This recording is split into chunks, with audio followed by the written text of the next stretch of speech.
tingnan nyo naman yung gawa dati guys. Oh. Ito yung drainage guys, lagyan na ng, ito yung daliw yan ng tubig. Tingnan nyo naman ginawa guys. Masyadong ginabo itong patagawa. Ayan.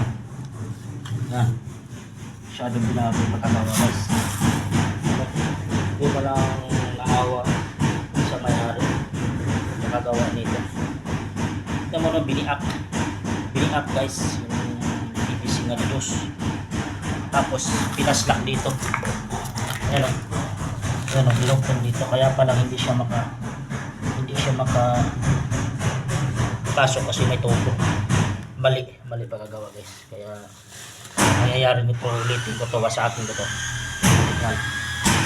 Kaya ulitin. Kasi dos indanas to guys. Dos indanas. Maring siyang tatago sa tubig dito. No? Kaya sa mga gumagawa, ayusin nyo naman yung gawa nyo.